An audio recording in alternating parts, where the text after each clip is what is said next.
सिंधी असीरान को तमाम सिंधी असीरान को मोहम्मद खान विगियो को इजाजुल्लाह लोहर को इजाज बुनियो को तमाम बलोच असीरान को तमाम बलोच असीरान को शाहिद बलोच को जाकिरुद्दीन मोहम्मद बलोच को तमाम सिंधी असीरान को। ये स्टेट जेका सिंध जो में कुदरती मालनि सां जेका मालामाल सिंध आहे उनखे लुटण फुरण खे पूरी आहे। उन लुट फुरमार खे नज़र में रखंदे सिंध जी क़ौमी तहरीक उन लुटमार जे ख़िलाफ़ पंहिंजी धरती जी आज़ादी लाइ जदोजहद करे पई ऐं सिंध जा उहे हक़ीक़ी इलाही फर्ज़ंद जेके सिंध जे इन्हनि सभिनी मसइलनि खे हल करण जा जो वाहिद हल सैयद फ़िक्र यानी आज़ादी में रखियो आहे उन्हनि खे खंबियो गुम कयो पियो वञे ऐं इहो कार्रवाई का अॼु जी न आहे या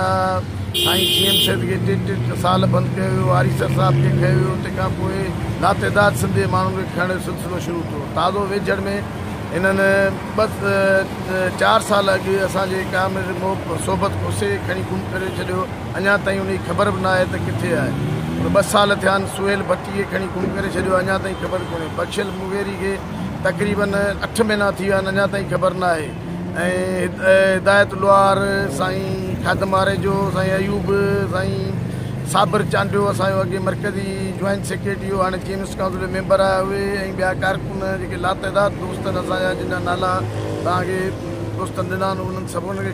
खंबे गुम कयो वियो आहे। असांजो मुतालबो आहे त असांजे जेकॾहिं हिननि ते को ॾोह आहे को ॾुआरी आहिनि त हिननि खे कोर्ट में पेश कयो वञे। तव्हांजूं कोर्टूं तव्हांजूं आहिनि सज़ाऊं जज़ाऊं तव्हीं ॾींदा पर घटि में घटि हिकिड़े इंसानियत जे नाते में उन्हनि खे वठी अची कोर्ट में पेश कयो। पर आसमा जहांगीर वारी ॻाल्हि त हीअ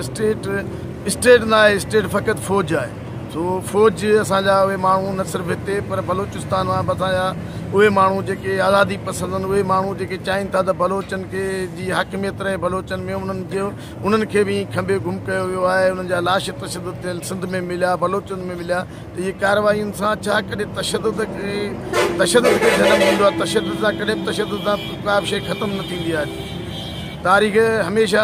मैच्योर थियूं आहिनि तहरीकूं उन्हनि तशदुद जे करे इन करे हिननि खे असीं वाज़े तौर ते ॿुधाइण था चाहियूं इन्हनि तशदुद जे ज़रिए क़ौमी तहरीक ख़तमु न थींदी। सैयद फ़िक्र जेको हाणे घर करे चुको आहे सिंधे माण्हुनि जी दिलि मां उहो ख़तमु न थींदो। नालो ॿुधायो। होशु पहुंचे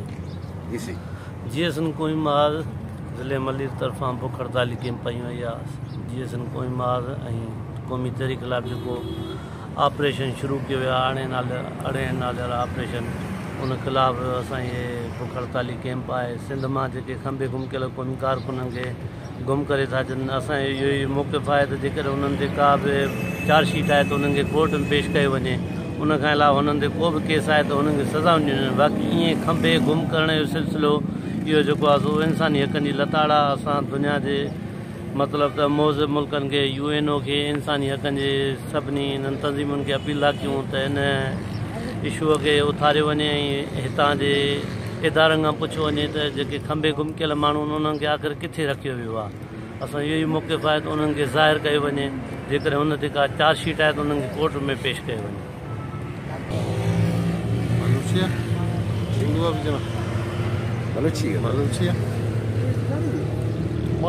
बलूच राइट काउंसिल नेमगाचे इदारे एक जेती वास्ता तक सिंधी मिसिंग पर्सन्स आई गार बेगवा तक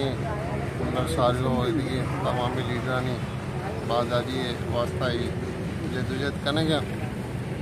मां समझे कि बलूचिस्तान रन जो से सिंध था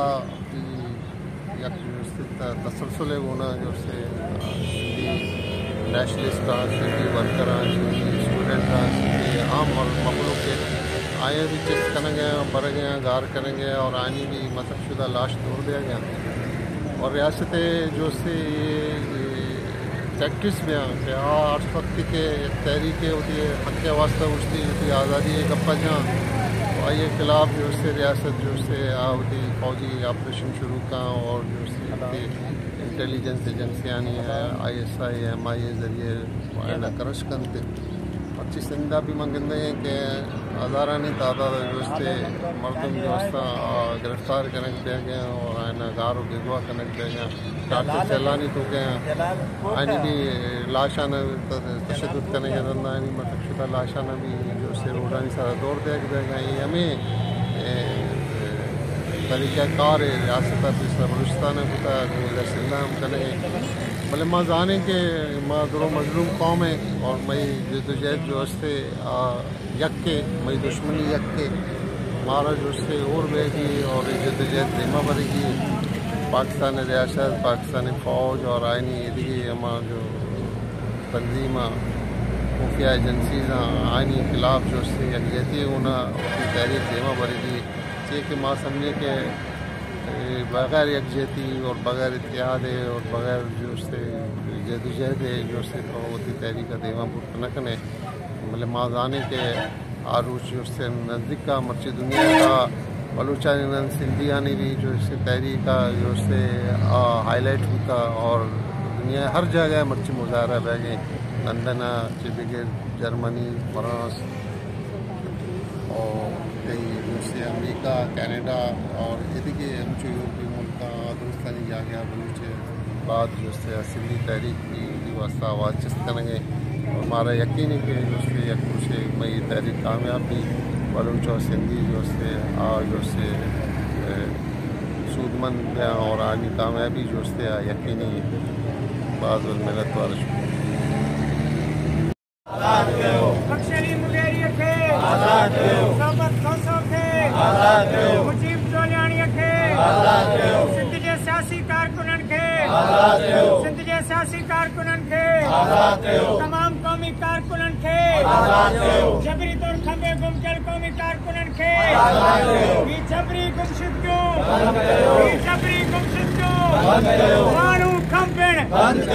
मानू खंबण मानू मारण मानू मारण कौमी तहरीक मथा रियासती ऑपरेशन कौमी तहरीक मथा रियासती ऑपरेशन खंबे गुमकल कौमी कारकुनन खे खंबे गुमकल कौमी कारकुनन खे तुझो देश मुझो देश सिंधु देश तुझो रबर मुझो रबर GM सैयद तुझो रबर मुझो रबर GM सैयद